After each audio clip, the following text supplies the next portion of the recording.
Amigos, bienvenidos a los 49ers, presentado por Cisco. Les saludamos Jesús Zárate junto a Carlos Justes para hablar de todo lo que ocurrió en ese partido de San Francisco contra los Tejanos, donde desafortunadamente, Carlos, pues hubo muchos errores en la defensiva, en la ofensiva, y el equipo de San Francisco terminó perdiendo ese partido 26-15. ¿Cómo estás?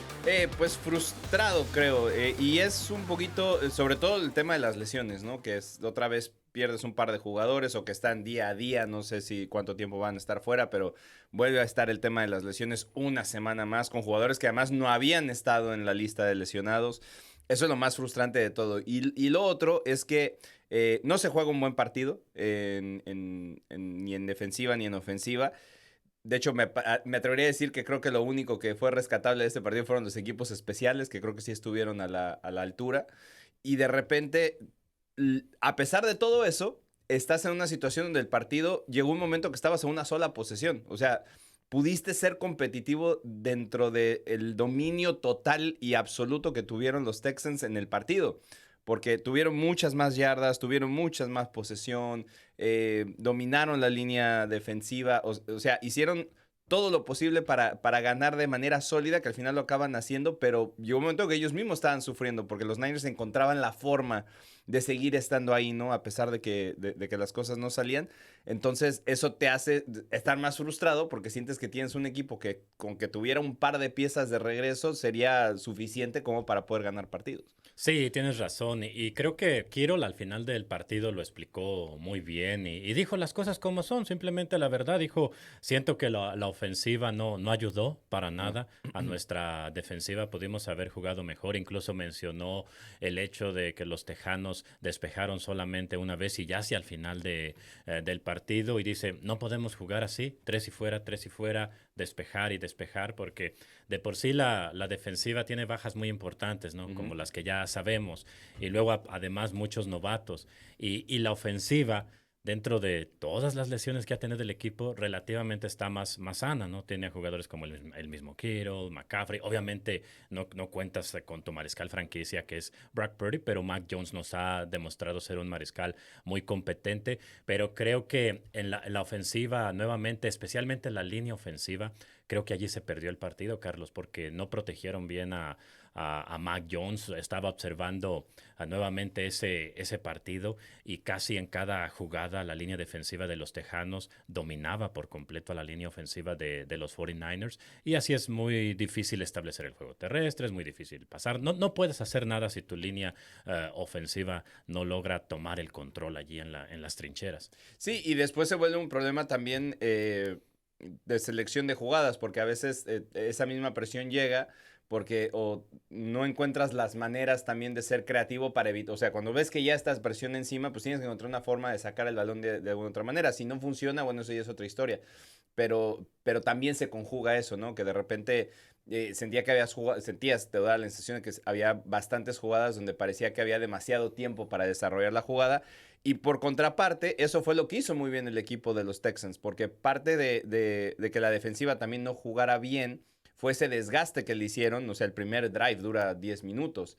Entonces, estar tanto tiempo dentro del campo y tener snaps y snaps y snaps te va quitando velocidad, te va quitando visión, te comienza a frustrar un poco. Y ahí es donde Kiro dice, nosotros tenemos que ayudarle también. Porque si hubiéramos podido armar un drive, aunque no hubiera terminado en touchdown, pero un drive un poco más largo, dejas que descansen, que replanteen las cosas y vuelvan a salir al campo, ¿no? Y te digo, de repente sentías que los Texans no estaban haciendo nada espectacular, eran pases cortos, pases al flat, encontrando cómo correr el balón por fuera, o a veces también yendo al flat con el corredor y corriendo. Y eso te fue mermando. Y eso abrió para que después vinieran un par de jugadas grandes, ¿no? Igual la defensiva también tenía que estar un poco más atenta para ese tipo de cosas. Parece que la comunicación pues no estuvo, sobre todo a la hora de... y tú lo volviste a ver a la hora de las coberturas, ¿no? Hubo un par de veces que Stout chocó con uno de sus safeties o chocaron entre dos de los corners. Y eso no te puede pasar, ¿no? O sea, te pueden ganar por piernas, te pueden hacer una gran jugada, pero no puedes tener esos errores en cobertura. Entonces, en general fue un partido que no se jugó bien, que las cosas no se hicieron bien. y literalmente lo único que tienes que hacer es como hacer borrón y cuenta nueva, ¿no? O sea, pasar la página y enfocarte en los Giants. Sí, porque mira, de hecho la ofensiva había destacado bastante con el juego por pase. De hecho, a Ujú. ese partido contra los Tejanos llegó como la ofensiva número uno en yardas por aire. Y en este partido, viendo los números, Mac Jones solamente pudo pasar para 193 yardas, completó 19 de 32 de sus intentos de pase. Y obviamente consiguió los 2 touchdowns. Y curiosamente, en el Día Nacional de las Alas Cerradas, George Kittle anotó el primero y luego Tanges el segundo. Incluso Kittle en esta ocasión, pues obviamente no estaba tan emocionado en ese sentido. Dijo, sí, pues, pero como perdimos, entonces Ujú. desafortunadamente un día que es muy especial, que fue fundado por el ala cerrada de la gente, George Kittle, él lo comentó, ¿no?, en el 2018 en una conversación que tuvo con Jimmy Garoppolo, que dice Kittle que Garoppolo cuando anotó en ese momento Selec, ¿te acuerdas que Ujú. eras ala cerrada de San Francisco y que Garoppolo dijo, bueno, ¿qué está pasando? Es el día de las alas cerradas y entonces Kittle dijo, sí, es el Día Nacional de las Alas Cerradas, entonces él fue el que básicamente fundó, ¿no? A partir de ese momento, pero desafortunadamente como se tuvo un mal partido, pues Kiro no estaba tan emocionado, ¿no? En ese sentido, en esta ocasión que las dos alas cerradas de los 49ers anotaron a touchdown en este juego. Y sobre todo porque lo mismo no pudo ayudar tampoco, ¿no? Que me parece que se queda George con cuatro targets solamente o solamente con 4 recepciones en lo que Sí, va del para partido. 43 yardas. Y George sabe que puede estar más involucrado, ¿no? Ya incluso la parte donde le tocaba bloquear, te digo, esa falta de comunicación o errores de repente de asignaciones y todo dentro de la misma línea ofensiva, de la cual en teoría o en concepto George Kittle también es parte, ¿no? Sobre Sí, todo para establecer el juego terrestre.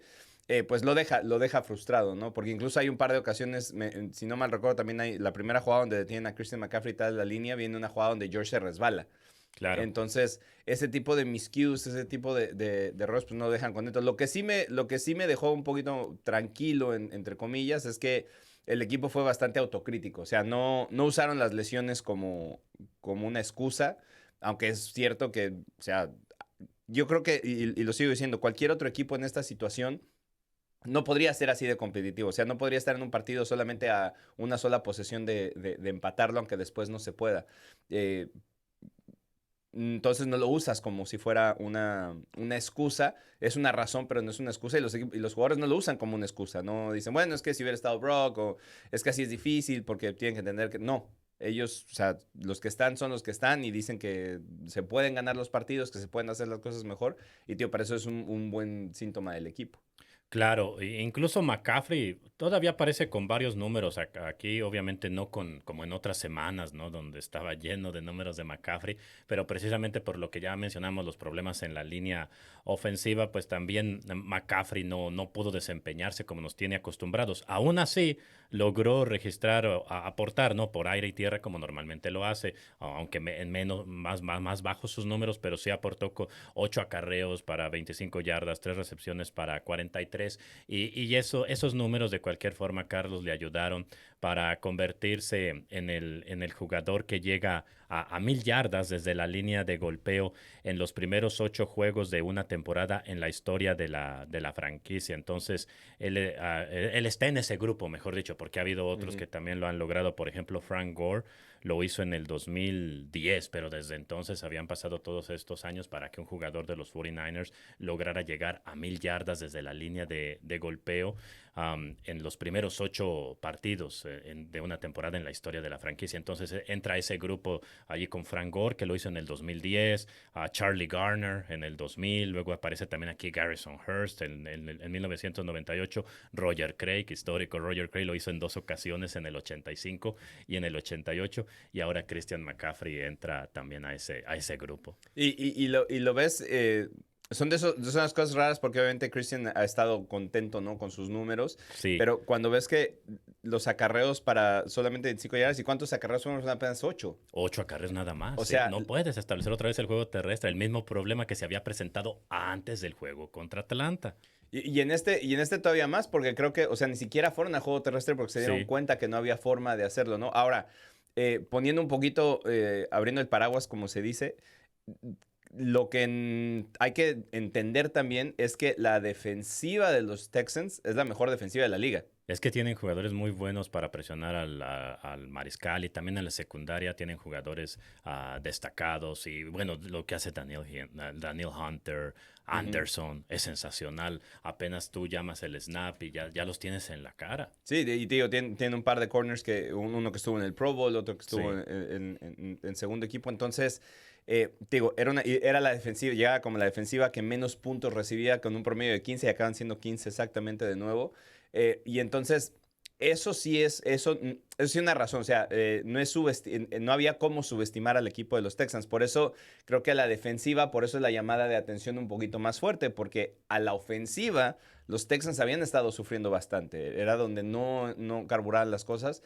Y ahí es donde no pudiste tener presión. Te digo, te equivocaste en los assignments, les abriste la puerta para que tuvieran un muy buen partido. Y esa es la parte que por eso se enfoca tanto en la defensiva de este partido, ¿no? Porque claro. del otro lado sabías que te estabas enfrentando en las mejores unidades de la liga. Y crédito también para Demico Ryans, que pasó por aquí, que sabemos que es Conoce muy bien a que Shanahan. conoce muy bien a Shanahan, Sí, entonces sabías que eso iba a ser muy, muy complicado, ¿no? Porque además, te digo, Dimico trabaja excelente sí. esa parte del balón.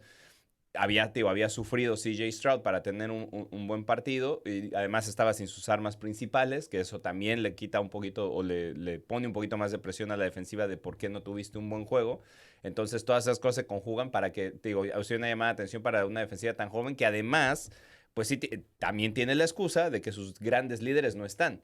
Claro. Entonces eso lo va a hacer incluso Bryce Huff, que había sido una parte importante, tampoco estaba, ¿no? Entonces, cuando no puedes poner presión sobre un quarterback, va a ser muy difícil. Lo veía, por ejemplo, en el Monday Night Football de esta semana. eh, Patrick Mahomes hubo por lo menos, no sé, 10, 15 snaps donde literalmente podía haber ido al vestidor, tomarse un café, regresar y decidir a quién le iba a pasar un balón. Sí. Entonces, cuando esas cosas suceden, pues es muy difícil mantener a una ofensiva en la raya, ¿no? Entonces, eso pasó.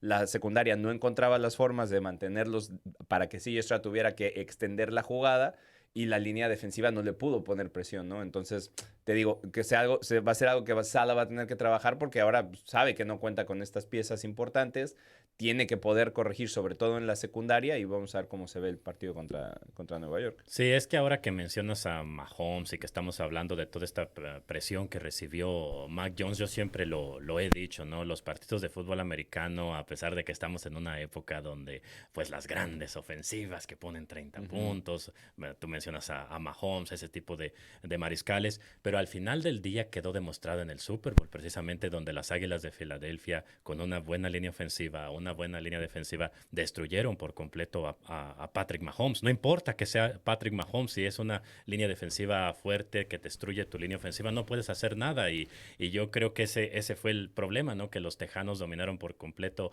las trincheras en Ujú. ambos lados del balón. De hecho, porque la línea ofensiva de ellos sí es cierto, no ha protegido bien a CJ Stroud, pero también cuentas con la mala fortuna que justo antes de ese partido, cuando quizás puedes aprovechar en ese sentido, obviamente no tienes ya a Bosa, pero por lo menos tienes a un hombre como Bryce Huff que venía de jugar un gran partido contra Atlanta, que Atlanta tiene una línea ofensiva Ujú. respetable. Y dice Shanahan ese día después del juego de Atlanta el lunes, dice, no va a poder jugar Bryce Huff, quizá va a estar fuera 2 semanas y dices, no puede ser, ahora justo cuando vas a enfrentar una línea ofensiva que en papel es débil y eso te cambia todo, Ujú. Carlos, porque tienes que poner a Michael Williams más por afuera, cuando él ahorita está en ese desarrollo aún de ser un edge rusher, lo dijo el mismo Robert Sala, ahorita a Michael Williams nosotros lo vemos más por dentro, Claro. puede convertirse en un gran edge rusher con el tiempo, pero ahorita él está allí para detener la carrera en el interior. Pero tienes que hacer esos ajustes porque tienes lesionado no solamente a Bryce Huff, acuérdate que Yetur Gross Matos, que es otro de los hombres que también te pueden ayudar a presionar al mariscal, también está lesionado. Ujú. Entonces, normalmente todos nos vamos con Bosa, que obviamente estando Bosa en el campo, pues todo es más fácil, pero se nos olvida que Yetur Gross Matos tampoco ha podido jugar y entonces esa línea defensiva ha tenido que hacer muchos ajustes y realmente la presión al mariscal se ha visto que no existe. Ujú. No existe Le- y le- es le pa- y, desafortunado. y de los jugadores que también había sido como una parte importante, Samo Cuano había estado jugando bien, Y se también se lesionan, lesionó durante el exacto. partido. Entonces, los mismos linebackers no encontraron la forma de penetrar esa línea ofensiva para poder traer presión. Sí, creo que la mejor jugada es una donde Upton Stout puede hacer un Shark Blitz que Sí, llega más o menos y obliga a que sea pero tampoco tuvo la velocidad para hacerlo precisamente porque no encontraba. Y es chistoso porque, por ejemplo, mencionas el Super Bowl anterior. La única otra vez que Mahomes se vio así en un Super Bowl también fue contra los Tampa Bay Buccaneers. Que tienen a gente como Vita Vea, y ya ves lo que hizo Vita Vea también contra los 49ers, ¿no? No, y en aquella vez la línea ofensiva Llegaron lesionados porque también. fue una parte importante de también reconstrucción para que se pudieran mantener, porque llegaron casi en muletas todos Así y es. entonces le pasó por encima a Tampa Bay. Entonces, sí es una constante. De hecho, por eso en redes mucha gente estaba mencionando que a pesar de que Brock hubiera estado en el partido, seguramente hubiera sufrido igual, porque al final de cuentas, si no importa qué quarterback seas, lo acabas de decir, Brock, a pesar de que a lo mejor pudo haber extendido un par de drives, porque a lo mejor en algún par de jugadas podría haber salido corriendo, podría haber extendido la jugada por fuera, o igual con ese tipo de presión, porque al final acaban siendo entre 15 y 19 presiones, Sí. te pegan entre 10 y 12 veces, es imposible poder establecer una buena ofensiva, ¿no? Entonces, ahí sí te digo, creo que es más mérito de los Texans que realmente errores como garrafales de la línea ofensiva de los Niners. Y es por eso digo que te decía que de repente tienes que encontrar, bueno, si tengo este tipo de presión, ¿cómo puedo aprovecharla para tirar un juego más corto, lanzar los balones más rápido, ¿no? Para que precisamente esa presión, si ya sé que la tengo en la cara, pero bueno, por lo menos consigo un pase ahí y a ver si tengo jugadores con suficiente talento que puedan conseguir yardas después de la recepción. Sí, claro, es que esta línea defensiva de los Tejanos ha presionado de esta manera prácticamente a todos los equipos. Lo que pasa es que después no pueden aprovechar y llegaron con un récord perdedor ante San Francisco, por lo que ya mencionábamos, su línea ofensiva no ha hecho un gran trabajo, pero allí es donde está la clave. Por ejemplo, cuando jugaron contra los Rams, contra los Seahawks, ellos sí están sanos y ellos sí pueden aprovechar que la línea ofensiva de los Tejanos no es tan sólida. Y luego también, Carlos, regresando a lo de la defensa, por fin, dentro de algo positivo, dentro de todo lo malo que ocurrió en este partido, es que por fin San Francisco cortó esa mala racha de 14 partidos consecutivos sin registrar una intercepción, y fue precisamente Diamador Lenore el que logró interceptar ese pase de CJ Stroud.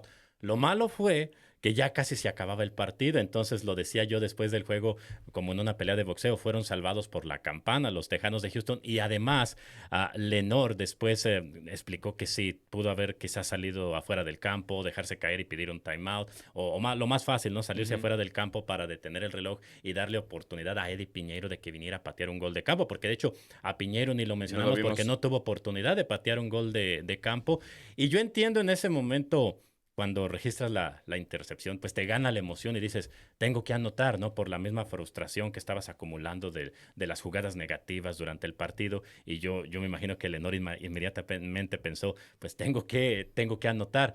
Pero sí perdió, digamos, el reloj, ¿no? Dijo, perdió la noción de cuánto tiempo quedaba. Eran 11 segundos, ¿no? Si mal no recuerdo. Entonces, yo creo que sí hubiera tenido tiempo de salirse afuera del campo y por lo menos darle la oportunidad a Piñeiro de patear, pero por lo menos pues ya se rompió esa mala racha, ¿no? De 14 partidos sin registrar una intercepción gracias a esa buena jugada de Diamador Lenore. Y ojo, porque además, de todas maneras, como acaba perdiendo el partido San Francisco, yo creo que si esos 3 puntos, pues hubieras quedado 25-18. O sea, tampoco es como que te hubiera realmente ayudado. En ese momento te hubiera ayudado a bajar el score, porque hay que recordar que el Lenore también intenta eso porque estaban detrás 2 posesiones. O sea, si por algún extraño Dim hubiera podido escaparse hasta las diagonales, entonces sí hubiera puesto el partido en una sola posición, recibiendo el balón para arrancar la segunda mitad, y a lo mejor el momento no hubiera sido diferente.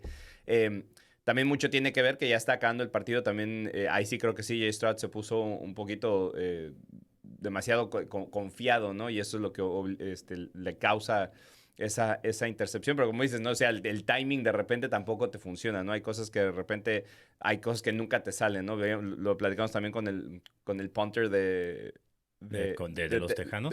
Townsend, ¿no? Texans, la única Townsend. vez que lo vimos, ¿no? Al final del partido. Sale Townsend, tira una vez y lo pone en la yarda 1. O sea, digo, ese tipo de cosas a veces los partidos nomás no están, ¿no? Y eso sucede. Lo bueno es, digo, tal vez encontrar la confianza de, bueno, ya encontramos cómo poder hacer quitar ese balón.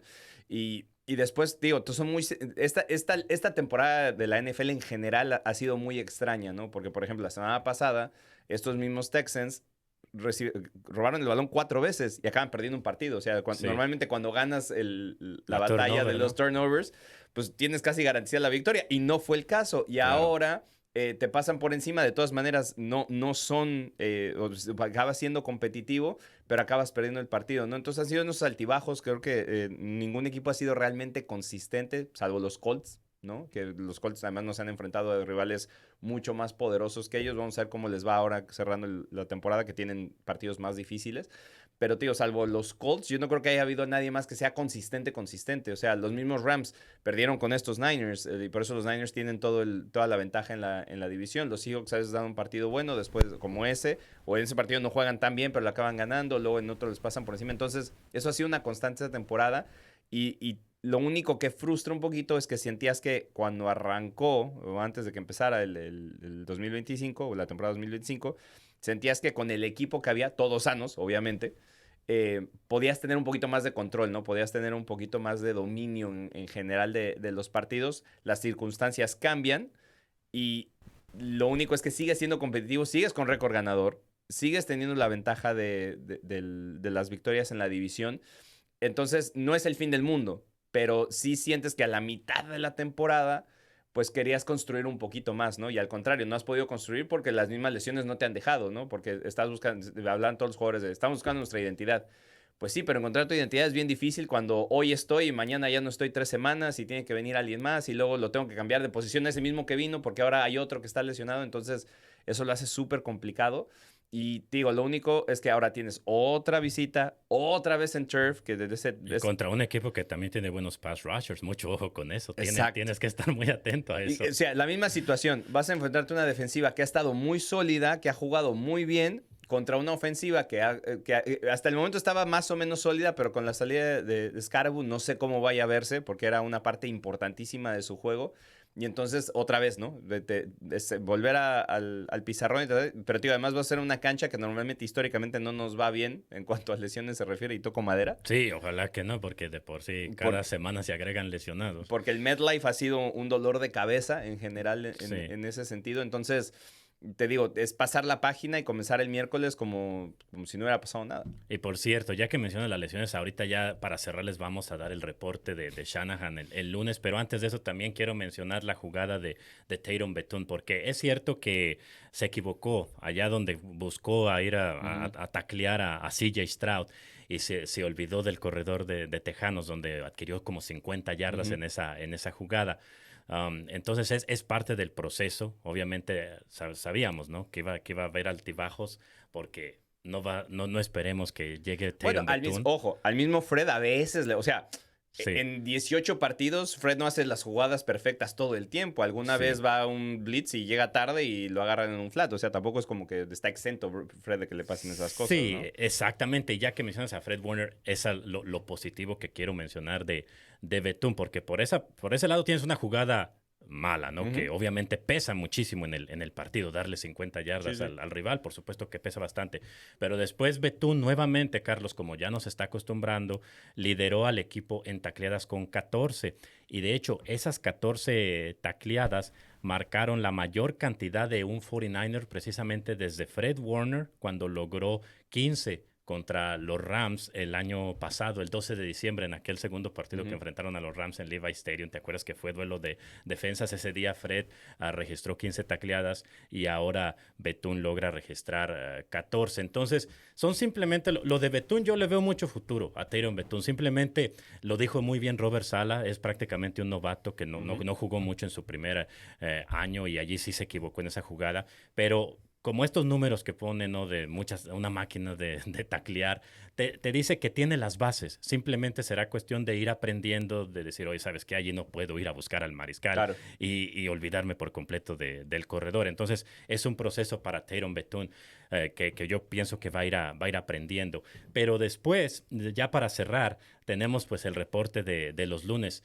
Y dentro de todo lo malo, hay buenas noticias con los jugadores que sufrieron lesiones durante el partido, porque todos están día a día. Y para que la gente entienda esto del día a día, pues es que básicamente los van a estar evaluando y tienen posibilidades de jugar el domingo. Ojo, no es garantía tampoco que jueguen el domingo, pero es mucho mejor que te digan que está día a día, que se va a perder, por ejemplo, 2 semanas, como en el caso de Bryce Huff o el mismo Jake Brendel. Pero bueno, los que están día a día son Jordan Elliott. Recuerda que él se lastimó en este partido contra Tejanos en el tobillo. También Samu Okuano, él también se lastimó un tobillo. Dee Winters, que también preocupaba bastante porque es el otro linebacker titular. Él salió lastimado de la rodilla y también está día a día.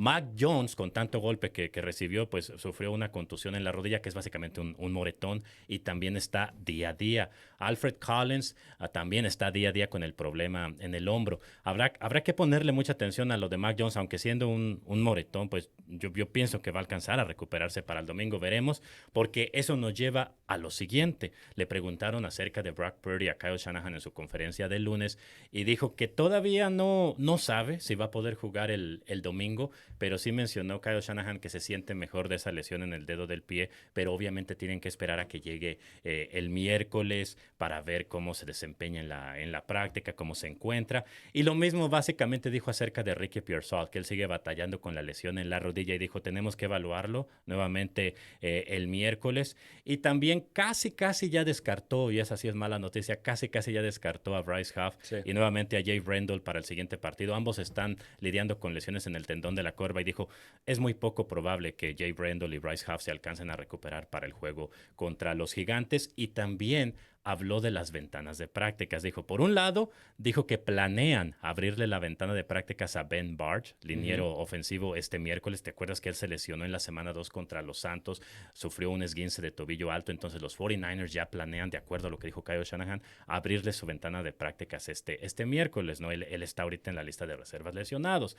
Y Brandon Ayuk, que está en la lista de incapaces de desempeñarse, dijo Shanahan que a él todavía no le van a abrir su ventana de prácticas esta semana, pero ya por lo menos avanzó, fue lo que dijo Shanahan, avanzó a una situación de estar semana a semana. Entonces ya en cualquier semana, ahora que está en ese proceso de semana a semana, podemos ver si le abren la ventana más adelante a Brandon Ayuk. Entonces, ¿qué piensas de todo este reporte de Kyle Shanahan? Es increíble, ¿no? Que cada semana es 5, 6, 7 nombres, ¿no? Me preocupa que muchas de las lesiones son en la línea defensiva.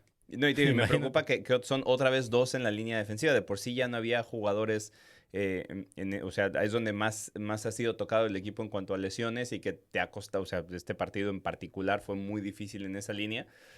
Tener que agregar 2 más, ¿no? Que estén día a día es difícil, ¿no? Y después lo de Dee Winters también porque pues, era parte como sólida, ¿no? De la línea de linebackers ahí junto a Bethune, que por cierto, nada más para hacer el comentario, es ese partido que mencionas de los Rams, es aquel partido donde hace la tacleada esta de torpedo. Ah, sí. Fred Warner, que sale volando y lo detiene, creo que era Kyron Williams. Sí.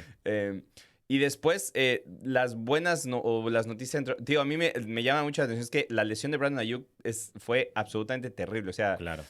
No sé si hay una forma de que la gente entienda lo difícil que es. Y por eso lo mencionábamos también, que dentro de todo, y que sonaba espantoso, pero dentro de todo, el hecho de que la lesión de Fred fuera más del hueso que ligamentaria, era menos preocupante porque de esas lesiones tiendes a recuperarte mejor. Claro. Es mucho más fácil. Estas en las 2 peores lesiones que puedes sufrir como atleta, las 2 que son las más difíciles de recuperarte, es cualquier lesión en la rodilla donde haya ruptura ligamentaria. Esa es espantosa por donde sea, al menos que sea un MCL o un PCL, que son de los de afuera, que puedes tener la estructura de dentro sólida, que eso más la fuerza que tienes en las piernas te puede ayudar a que no sea tan sólida, tan fuerte. Pero en este caso que fueron todos y que además hubo movimiento en la rótula, o sea, realmente incluso caminar de vuelta es difícil. Sí, porque a diferencia del de Bosa, el de Bosa dijeron que fue un ACL limpio, lo cual quiere decir que no hubo más daños a la rodilla, solamente el ligamento cruzado anterior. Sí. Pero igual esos son 8 o 9 meses, o sea, tampoco es como...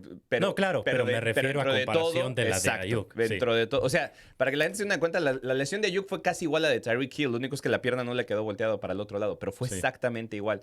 Y después, la otra que es horrible también es cuando te rompes el rotator cuff, ese ligamento que le pasa mucho a los beisbolistas, que es el manguito, ¿no? Exacto. Son los más difíciles de recuperarse. Sí. Entonces, lo de Brandon, pues es alentador que se vea que está... Y nosotros lo hemos visto en la práctica, o sea, Brandon está afuera, está caminando, está moviéndose. El punto es que tienes que poder hacer esos mismos movimientos a toda velocidad y ahí es donde E todavía... incluso cuando regrese, ¿no? Yo creo que le va a tomar tiempo regresar al Brandon Ayuk que conocemos. Y eso sobre todo va a ser un problema son dos principales. Es un problema de timing y es un problema de miedo mental, que todo el mundo pasa por ello. Sí. O sea, por más que lo intentes, incluso años después de la lesión, a mí a veces me pasa, cuando vas a hacer un corte, por más que quieras, por más que no quieras, por más que tu cuerpo ya esté acostumbrado, por más que sepas que estás bien, mentalmente viene ese clic de, uy, voy a hacer ese corte y no quiero que se me quede la rodilla. Entonces, esa parte va a ser... Tienes que derribar ese obstáculo mental, ¿no? Exacto. Y el otro es el timing, porque, claro. o sea,